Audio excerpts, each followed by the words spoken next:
Good afternoon, everyone. Maury Curtis Dunbar here at Painted Studio. I'm on a little on the late side today, but that is because it's been a busy day. Now, I am making sure that my live comes up on my iPad. I'm turning the volume down on that so I don't have to hear myself in stereo, and I am good to go. All right. So that gives me a minute to check my stuff in, get myself organized, let me know what I needed to do. And now that we've got a couple people popping in, I'm ready to get started. Hey, Peggy, nice to see you here. And Tony, yay. Some of the regulars are here. It's nice to see you all. Okay, so today, if you remember the other day, if you remember the other day, we did our Pride Love in a Jar cutout. Well, we're going to do the other side of this one today. Now, I painted it already, as you can see. I did that earlier today. We used Faux Effects Set Coat Metallic Light Green. I love this color. It's beautiful and metallic, but it also makes a great springtimey kind of color. Grabbing a piece of paper towel because there's a sticky spot on my table that I don't really want to set this into. And then we're going to flip it down and I'm going to show you where we're going with this one today. Now you should be able to see it. Let me make sure that it's in screen here so you all can see what I'm doing.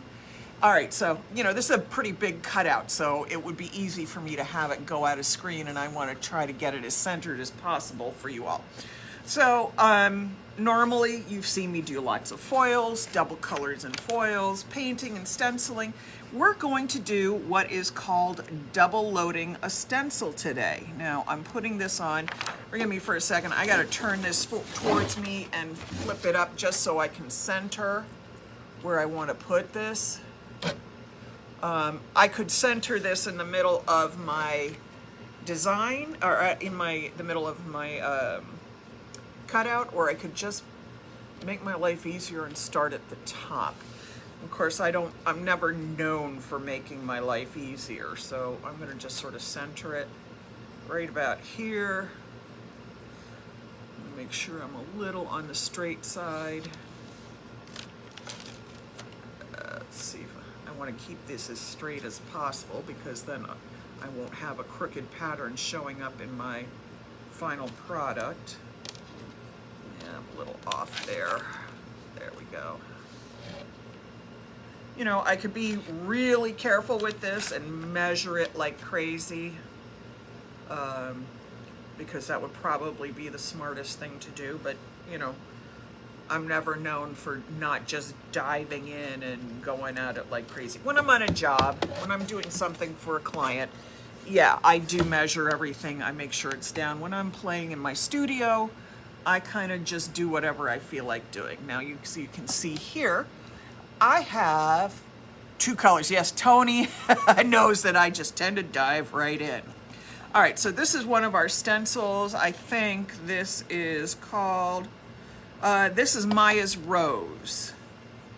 So I've got that on here, and I've got a little bit of Set Coat metallic bright blue in a lid of a plastic jar, and a little Set Coat metallic navy also in the lid. When I buy the cups that you see me using for paint water and for mixing and stuff, they come with lids, and I almost never need the lids for anything, so they make great little temporary paint trays. So what I'm gonna do is set that, actually, I'm gonna set it on my piece. Oh, look, I'm so careful today. Don't get used to it. I'm sure I'll spill something. And then you take your brush. Now these are the brushes that we carry. They're by Artistic Painting Studio. They are probably the best stencil brushes that you can imagine. And yes, we do carry those, but more than anything, you just want a really good stencil brush. Now, if you look over at what I'm doing over here, I'm dipping into both colors at the same time. And you see I've got both colors on my brush. Now I need a little more of the light blue. And then I'm going to come back over here on a piece of paper towel and blot it off a little bit because I had a little too much of the light blue. It was going to be gooey and it would have bled under. Now you can see I've got two colors. So normally what I do with that, I kind of keep one color to one area. Now these are small, so this is not going to show as well. Get a little more of this blue on here. All right, so I've got more blue. This might show better now that I'm in a bigger area. I take the dark color, I like to go around the edge like this.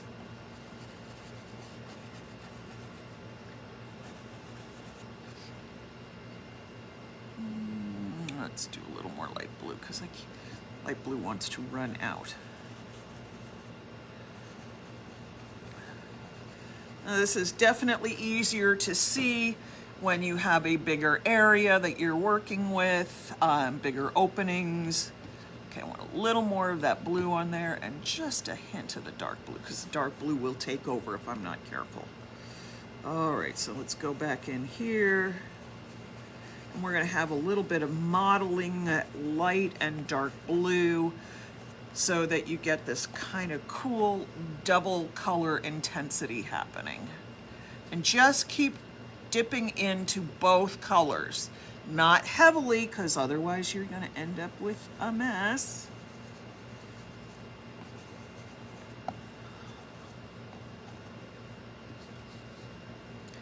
Come back in with some of this light blue. And you can come back in with either color if you think you're not getting enough of one or the other.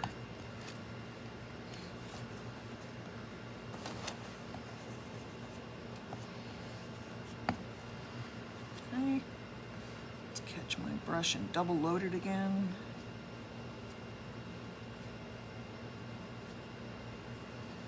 Alrighty.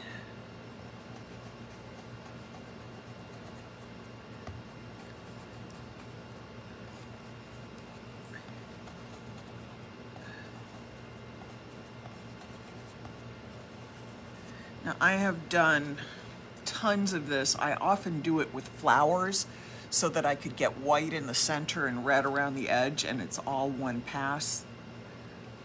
It works very nicely. On this one, you know, we might be, my brush might be a little big. I won't know exactly if I'm happy with this until I move the stencil.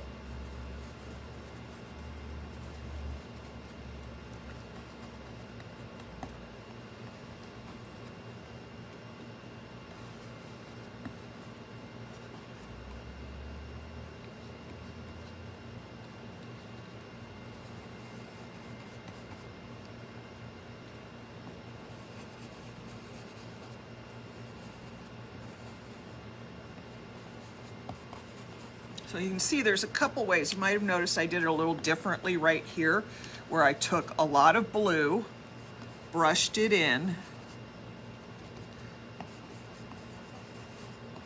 You've got all that light blue in, and then I come back with a little dark blue on the edges, and I can come in and go around that way too.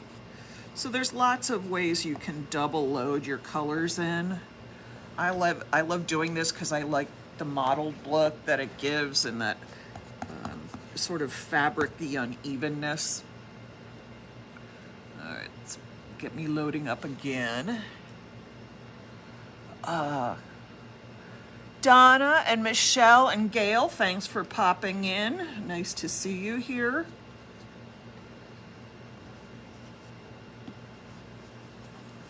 I didn't do a live yesterday because I spent the whole day dealing with videos and paperwork, and yeah, that kept me really busy. I spent 12 hours doing that yesterday, and I need another 12 to do more.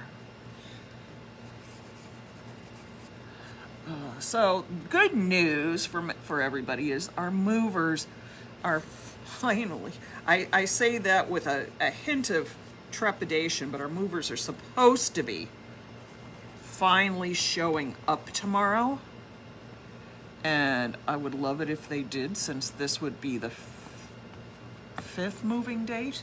We had some stuff delivered from one place last Friday, and then we had some more stuff delivered, I don't know, a couple days before that. It's just these guys, you know, sometimes the left hand doesn't seem to know what the right is doing when you're dealing with a lot of companies and after a fire, but I think we're finally getting our belongings tomorrow. Oh, please let that be so.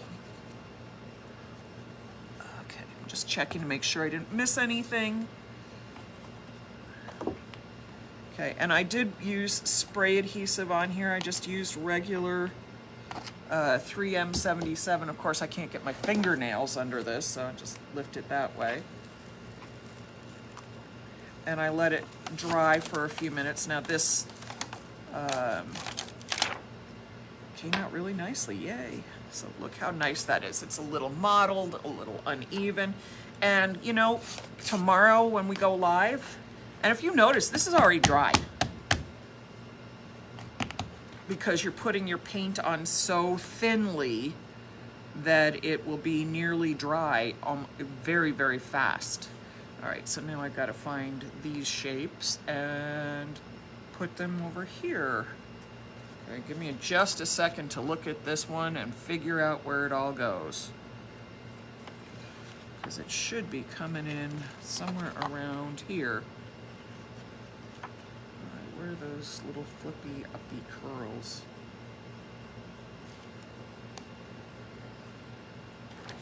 Does it want that? I don't think so. This always takes me a few minutes. I always have to take a little time and figure out where the heck I'm going with this, because I always struggle. Here, it's not that, it's not that, it's not that. Good grief, what have I done so I can't figure this out today? I know you all have watched me do this before, so be patient. It's always the first placement that I get stuck on.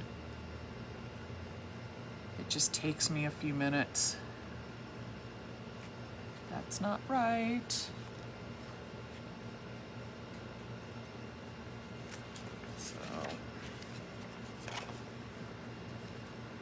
All right, this is fun. I love when I can't figure stuff out and then I'm embarrassing myself by taking forever to find the placement.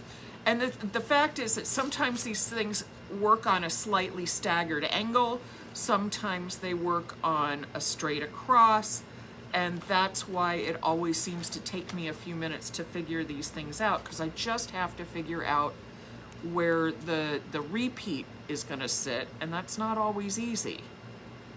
Just give me a couple minutes here while I look stupid and figure these things out. So this shape should fit into something over here, and I just have to figure out where it is, because it's not like I paid attention before. There we go. Maybe, no, not quite, but we're getting there. That wouldn't make any sense. It would be overlapping in a bad way.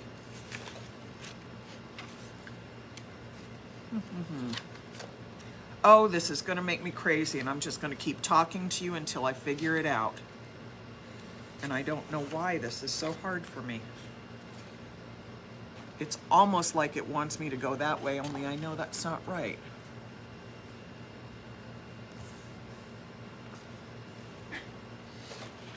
I hate this kind of nonsense.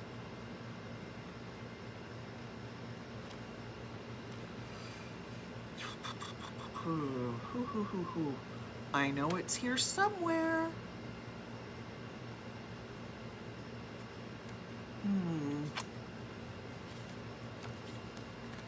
Who else has trouble doing this? And this one I almost always have trouble with. This is one that I struggle with badly to get the new patterns placed in. Is that gonna be it? Nope. There we go. I knew I'd get it eventually. I just had to find a shape, and that's all I needed to line it up right there. See, now that one goes on a diagonal, and that's why I was having so much trouble. I can't always figure out immediately.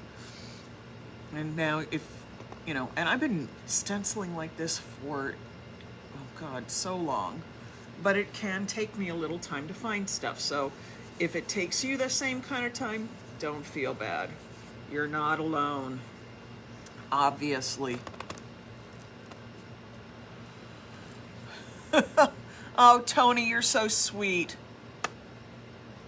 Yes, they certainly are drawing out the move. I cannot tell you how over living out of a suitcase I am.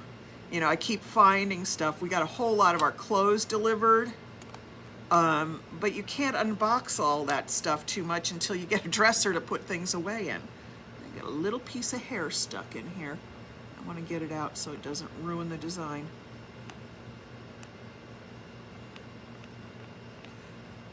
All right, there we go.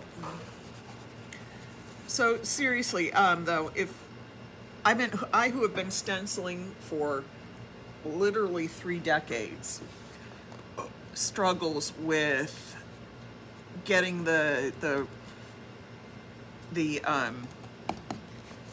repeats going, don't feel like you're alone when you have that happen.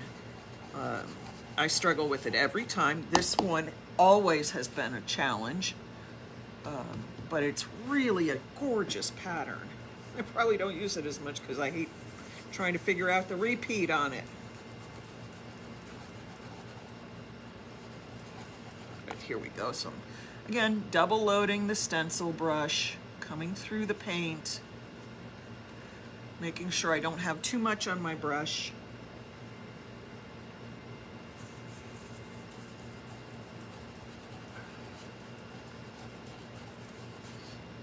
And tomorrow, once we're done with this part of it, I will be going and doing the highlights and the shadows on here. We'll do that again, because I know that's a fun, personally, I love doing it.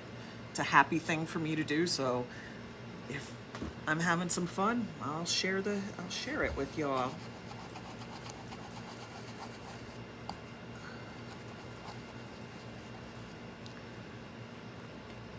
So I finally got a little outside time this weekend because, well, I couldn't really unpack too much because I had nothing to put anything away in. So my son and I put up our blow-up pool in our backyard, stuck my beach chair in it, put on a little Miles Davis, read a good book for 2 afternoons. I was so happy. Beautiful weather. Happy sunny day to do that on. 2 of them actually. I consider myself, that was a very good weekend. And yes, you can see I got a little tan.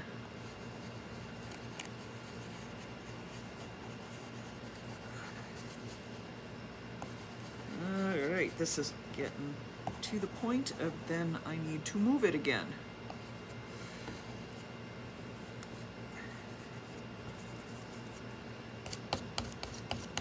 Always make sure you get it all filled in. All right, let's lift this up. There we go. All right, so now, okay, so I got to do that one again, which I expect will take me, well, it didn't take me that long because I already had, now I knew where I was supposed to be looking for the alignment, so I actually did all right finding it this time. Oh, I just stuck my fingers in the paint. I told you I wouldn't be neat for very long. It's not possible for me. I knew I'd do something, sticking my fingers in paint. It's just the first of many things I'm sure I will do later today. That's messy. So yes, I won't be here tomorrow. Because I'm going to be spending the day with the movers. And if I am here tomorrow, you will know that somehow the moving date got changed again. Yet again. Honest to goodness. Some days I feel like they just want to keep all our stuff in their warehouse. Oh, you're so sweet. Oh, how did my farmer's market go? The farmer's market on Saturday was fantastic. This is something new our village has done. Village of Brookfield here in Illinois decided to have local businesses sponsor booths at the farmer's market. And you could send in money and not take a booth. You could take a booth for some of, one, 3, or 5 times. So since this was the first time they were doing it, I split it dead down the middle. I'm doing it 3 times. Oh my God, last Saturday was 9, it actually hit up almost to 100 by the end of the day. So it was one of the hottest days of the summer, and I was the first vendor to be part of that, but we had a great time, great turnout. We're doing our next farmer's market in the fall because then I'll have lots of Halloween-y stuff and Christmassy stuff to put in the booth. And I had such a good time. A lot of people who didn't know about the store because you'd be surprised.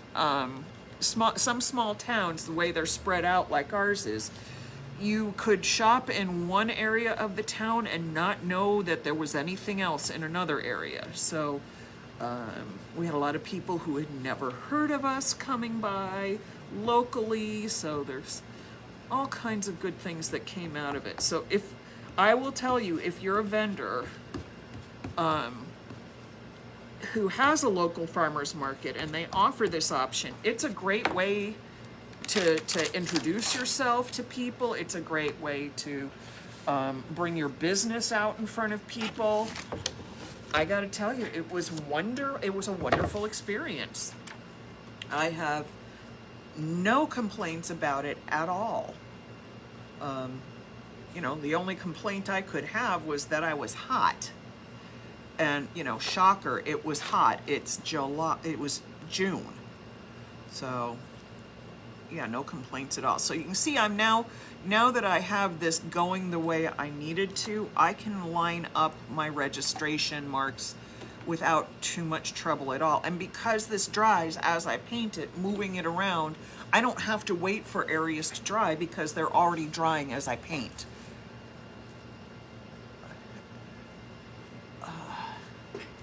So I won't be at another farmer's market until the fall, and if the fall goes as well as this last weekend did, I will definitely be a part of it next year,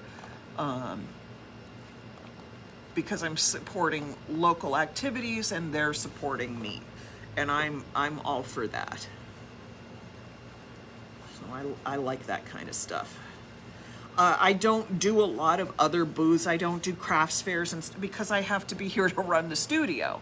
We're a brick and mortar studio, so if I'm out of the studio doing a crafts fair, that means I'm not here servicing my local customers and taking care of the online orders. So yeah, I don't do a lot of those. Normally I'll do a trade show or two, but there hasn't been any for a while. So I am now in the process of investigating which trade shows are still worth doing. There were some that I used to do in a different form that just aren't worth it for me to do anymore. So I gotta figure out some other ideas. I know some people have been going to Pinterest and attending and doing booths at Pinterest conventions. I'm considering that, but not all of them are very worthwhile, so I have to take a look to see which one is actually worth doing, because it's a lot of work to do a convention. You're basically packing up your whole business into boxes and taking it somewhere else. So if you've never done a convention before, it's a lot of work. I've done a lot of conventions over the years.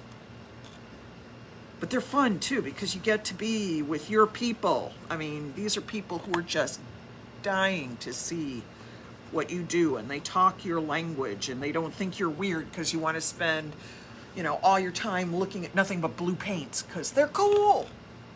Why not? Because you can. So, I have a husband who doesn't ask a lot of questions about paint products and stuff anymore because he just knows. I'm like, honey, sometimes I just need it. I don't know why I need it, sometimes I just do.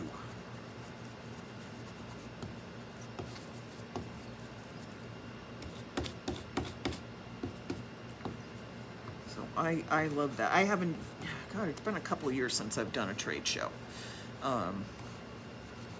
Honestly, it's been, I think, probably close to 3. Because the year before I was opening up the studio, so I wasn't going to be going and doing other things because that wouldn't have made a lot of sense. Okay, so we're going to place that right here. Let's get all of our registration marks lined up nicely. There we go.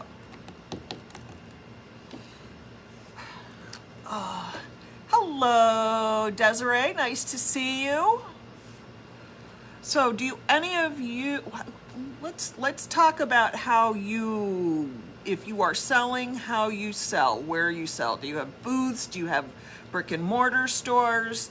Do you do conventions and trade shows? Do you do crafts fairs? I'd love to hear what everybody does and what's been successful for them. And actually, I'd love to know what wasn't successful because we can all learn where is a good place to invest in selling if you're doing this for a business, wherever you're located. You know, let's help each other out. Rising tides lift all boats. So if you have anything that you personally have found to be super successful, we'd love to hear about it. Let's talk. Come on, let's post it up. You guys are so great. All right, we're getting to be done. I will not stop this one tonight until I'm completed because after that, I like to do everything with the same hand, meaning I don't like to start and stop a project like this in midstream, and there's a very specific reason for that. It's because when you stop something like this mid-project, the time when you go back, the way your hand works, you haven't warmed it up, and it's a different day, you're in a different mood, your hand will read differently. And by hand, I mean the way your hand is doing things. Here, let me move some stuff. Sorry, I gotta...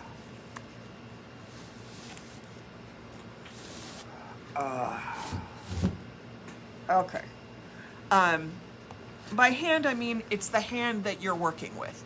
So if you start a project one day and you're into it and it's going great and everything's lined up and you're doing perfectly, and I didn't line my stencil up really well right there, when you come back another day, your hand is different. You're not warmed up, you're in a different mood, things feel different. It just is not the same, so you're not necessarily going to get the same result. And that can be a little challenging. So when I was still doing walls and stuff and I did a stencil like this, I would do one whole wall that day. I would not stop until I had completed that wall, because then there's no changeover. If it was different on a different wall, it didn't show so much, but it really will show. Darn it. Oh, I see. I may not have lined something up 100% before, so now I'm getting a little stutter when I do it here. And that's okay. I'll play around with it and then I'll adjust it. This is where I need it to line up the most for the pattern here. So yeah, you just want to, once you've started something, is to keep the look consistent, you want to do all of it in one shot if you can. At least one layer in one shot. Because if you don't, you might not get a consistent result and not wouldn't be happy. Now, I've done it and I've managed to fudge it, but it makes more work for me when I do it on a big project. I don't believe in making more work for myself, and since I'm really good at doing it anyway, I mean really good at making extra work for myself.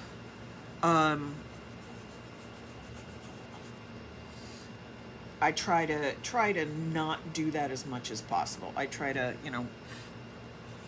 be as complete as possible in one pass. I know I'm babbling a little bit because I'm paying attention to what I'm doing, which means that I'm then not really thinking as I talk. And sometimes I don't really think as I talk anyway. It happens. I'm sure you all notice when I start running off into the ditch. Okay. Tony says that her way of getting people is word of mouth so far. She keeps trying to do booths, but they get canceled. Yeah. It's tough. It's tough. All I can tell you is always have your business cards in your pockets. And if you don't have business cards, get some made up. They're not expensive. Vistaprint will make you a whole lot of cards really inexpensively. But you definitely want to have cards, because as soon as somebody says, oh, that's so cool, I wish I could see your work, I wish it had happened. Well, here's my card, and it's got the link to your Facebook page. Or if you have a website, it's got that. Don't miss your opportunity to make a sale, make a new customer, make a new friend out of it. For me, 30 years in already doing this sort of thing helped me a lot when I opened the studio, because I had a lot of connections that I already knew from many, many years. And then they became my customers. I mean, some of these people, I had been their customers. Some of them, they had been mine for client work. And then they became students. So, there's lots and lots of ways to get yourself out there. Just make sure that you're always doing it. I mean, you don't have to go full force used car salesman, but you sure can hand somebody your business card. Say, oh, let me show you some stuff. Make sure you keep the best pictures on your phone. I've done more sales by saying, oh, well, somebody would say, well, what are you doing for my neighbor? Oh, well, let me show you. This is what we were looking at, and these are some of the ideas, so here you go. Made more sales that way. If you're in the paint store, I once ended up painting somebody's entire condo because I was nice enough to help them find a better paint than they were choosing. And they said, well, you know what? We don't want to do the painting anyway. Can you come and do it? I'm like, sure I can. And that was simply just by being nice to somebody. You never know where your next customer is coming from. So keep that in mind.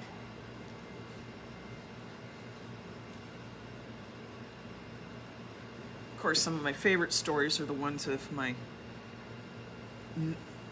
former clients who were politicians.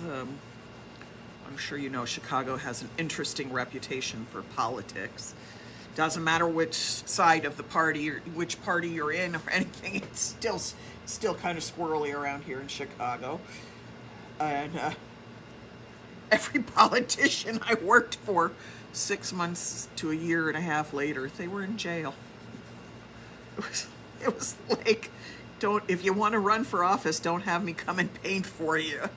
It happened with like 3 or 4. I got into a politician circle, and they must have all been crooked because, their checks cleared, but all of a sudden their secretaries and their assistants stopped calling me back for booked dates. I'd get, I'd call and say, all right, are we ready for this? And they were like, yeah, maybe in 6 to 9. I'd say weeks. They're like, no, years.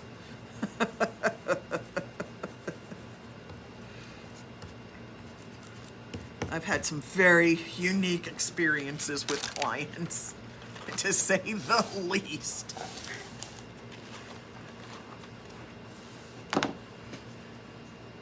All right, this is the last one. It goes down in here.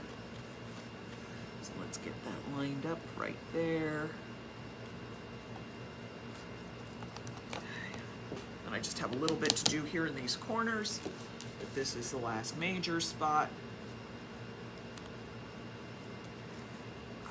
Thank you. Yes, Tony, that it was crazy. Desiree, thank you for saying it's pretty. I'm loving how this is coming out. And this is the kind of stuff I used to do on walls. I mean, I do rooms of patterns this size. Nearly went blind, nearly had my hands. Now you know why I ended up having 2 hand surgeries in 2 months. Because this stuff can be hard on you, but I love it so much. And guess what? 2 hand surgeries, all of this stuff I'm doing that used to hurt so much, doesn't hurt a bit. So I'm going to call this a success and say if, I wouldn't say that if you really want to go and do something fun, have hand surgery, but what I will say is that if, sorry, now I got to figure out this spot here again, because I've lost it. What the heck was I saying? Sorry, folks, I've totally lost track of what I was saying, because now I'm looking to move pieces around again.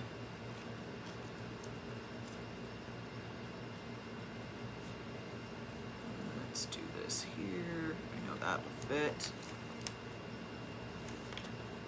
That's not going to work there. Oh, Lord, I had this also. I got it right, and now I can't figure it out at all. I did it right the last time, so I know it's got to go up this way. There we go. See? I knew I'd find it if I gave myself just the time. Yeah, so I used to do this stuff constantly. I have done salons, and then pattern this intense, I'd take it and I'd apply crystals all over it. So I have done some really interesting stuff, and maybe I'll put some crystals on this and you can see what I'm talking about. But the first thing we're going to do is finish the whole pattern. I'm going to turn this around. I'm going to get this one in here. This is the pattern. There it is. Go. There's this last little corner.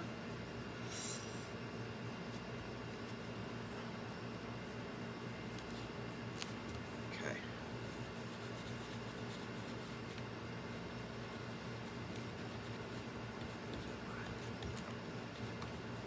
There's the last bit. All right. So here you go. Here's the final look. Let me pull this up and hold it back. And you get this wonderful modeledness out of here. So you can see what I'm saying is to double load your brush means that you're taking 2 colors, loading it on your brush, keeping it very dry. And see here, you can see it didn't take a lot of paint. Tony, thank you. It doesn't take that long once you're used to doing it. The thing that can take me the longest is finding the first repeat that I have to do. Okay, so this is gonna set up. We're gonna call that done for the night. Now, couple tips. Never wash your stencil brush until you're completely done, because if you use it while it's wet, water grabs up under here, and then you're using it and you're pushing water into your paint, which then pushes your paint underneath your stencil. That swirling motion you saw me do, that is my go-to method for stenciling, because I get that nice mottled softness instead of doing this, which A, hurts my hands, and B, the bristles can get forced out and down and under the stencil again. So there's, you know, it's not a great option. I prefer the swirling method. You can do this and do several brushes and lay colors over each other while the stencil's still in place. But again, you're working dry. Now, if you need to keep your stencil brush with these colors on them, instead of washing them out and possibly coming back to a damp stencil brush in the morning, because you can see they're densely packed, take a paper towel, wet it, wring it out so it's almost completely dry. Not a drop of water you squeeze out. Put that and that in a plastic baggie, and that will keep your stencil brush fresh and good to use. It's a great idea. It's not, don't call me the genius for this. This is straight out of Jennifer Ferguson's tip book, and I have done that for years now, thanks to her. Now, I don't know how familiar you guys are with something called theorem stenciling. We might take up a little of that, and that is applying multiple layers of color for light and shadow in one pass of the stencil. That's a different thing to do. I will do that on another day, so you know, I don't want to confuse you with more crap that I just told you. All right, I think we're going to be done. We're going to come back another day. We're going to highlight it. We're going to add some depth to it. Maybe I'll put in some crystals. We're going to have some more fun with that. So, all right, everybody, have a great afternoon. I will not be here tomorrow unless the movers don't show up again. Oh, keep your fingers crossed, everybody, that this is the last time I'm going to tell you I'm not going to be here, and then I show up because the movers didn't come in. All right, have a wonderful night, everyone. I will see you all tomorrow. Bye-bye.